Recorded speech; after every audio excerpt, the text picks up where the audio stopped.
Donc aujourd'hui, swim trek des 15 plages. Donc on va vraiment longer la côte et prendre le temps. Et donc la thématique du jour va être sur les retours aériens pour gérer son énergie, d'accord? Et envoyer les retours aériens, ça paraît simple dit comme ça, mais les envoyer vraiment vers l'avant. Donc vers l'avant du nageur, c'est-à-dire vraiment vers le sommet du crâne. Donc on va décomposer le truc, le retour. La première partie où le coude devra emmener la main jusqu'au passage de la ligne des épaules. Et la deuxième partie où les doigts doivent rentrer dans l'eau en premier jusqu'à engager ce qu'on a vu hier, le bras loin devant et que l'épaule vienne toucher le visage.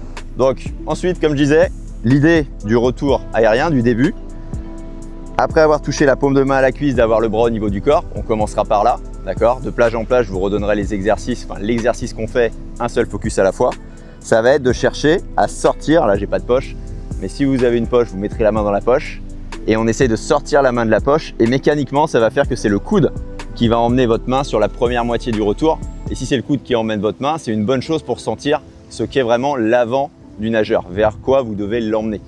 D'accord? Après, quand vous nagerez, on va dire plus normalement, c'est un exercice, un éducatif, un repère sensoriel. Là, peu importe, l'idée, ça sera juste de le ressentir, même si la main passe un peu sur le côté, c'est pas gênant. Donc, il y aura sortir la main de la poche et il y aura aussi, selon la houle et la peau qu'il y aura, on verra, longer l'eau avec les doigts. Ça, vous le connaissez, mais de vraiment, dès que la main se dégage de l'eau, dès que la main sort de la poche, on touche l'eau vraiment avec les doigts et on longe jusqu'au passage de l'épaule et après on n'y réfléchit plus vu que là on sera pour l'instant que sur le début du retour, sur la première partie là de la nage du matin. Ok, donc on va s'allonger.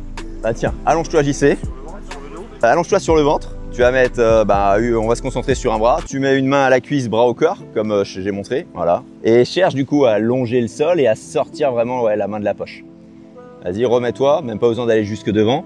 Donc là, l'idée, c'est vraiment ça. Tu gardes le petit doigt en fait vers le ciel et ça sera pareil en étant allongé. Et c'est beaucoup plus simple en fait de ramener en ayant le petit doigt vers le ciel que si vous avez la paume de main vers le ciel, ça va beaucoup plus bloquer au niveau de l'épaule. Donc d'abord, on va vraiment structurer au niveau spatial et après, on va chercher du relâchement dans les doigts. Donc on va faire cet exercice-là. Là en plus, c'est plus difficile parce qu'il n'y a pas de roulis ou très peu de roulis au sol. Dans l'eau, vous aurez plus de roulis, ça passera mieux. Ok, mais si vous y arrivez là, et que vous le ressentez bien ici, ça va être plus simple de le ressentir dans l'eau.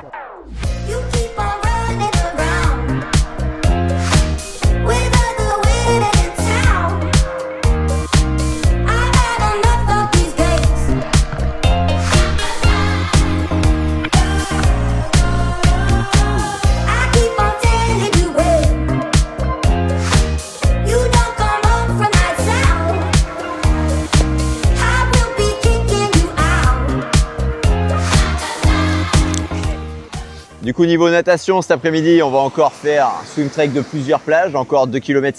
Ok. On va s'arrêter à la première plage pour les exercices techniques. Et là, l'idée sur cette première partie, avant de trouver une nage un peu plus fluide et facile, ça va être de travailler l'entrée du bras. Et l'idée, c'est de rentrer vraiment les doigts en premier. Peu importe que ce soit proche du bonnet, un peu plus loin, les doigts en premier pour qu'ensuite, ça soit l'avant-bras, le coude et le bras. On aille encore une fois vers l'avant, jusqu'à mettre son épaule à son visage. Chose qu'on a faite hier ou avant-hier, je ne sais plus exactement, mais qu'on a faite vraiment pour placer son bras en projectile ensuite. Donc la première chose, ça va être de faire l'exercice de la paume de main au niveau du bonnet. D'accord? Et ça peut perturber. Souvent, on n'arrive pas à trouver exactement le sommet de son crâne quand on est dans l'eau. Donc on va glisser la paume de main au niveau du bonnet, donc vers le fond, c'est fait exprès. Et ensuite, on engage vers l'avant pour mettre l'épaule au visage. D'accord? Donc ça fait vraiment un angle droit. Je pique exprès, j'ai un repère tactique clair, je vais devant. La première partie, ça, on le fera doucement. Et ensuite, dans un second temps, ce qu'on va chercher à faire, c'est à envoyer tout de suite le bras devant, donc rentrer par les doigts jusqu'à mettre l'épaule au visage, mais le lancer, d'accord? Pour que ce qui se passe sous l'eau, si on lance le bras au-dessus de l'eau sur l'entrée du bras, sous l'eau, ça va faire une accélération du mouvement, ok? Et donc, on aura le trajet sous-marin en accélération. Donc, on va vraiment chercher à faire ça. Et un repère auditif qu'on peut mettre en place, c'est de faire du bruit quand le bras il rentre dans l'eau. Si on entend bien le bruit à chaque fois que ça claque, et qu'on met son épaule au visage ensuite, bien souvent, ça veut dire qu'on accélère bien l'entrée de son bras.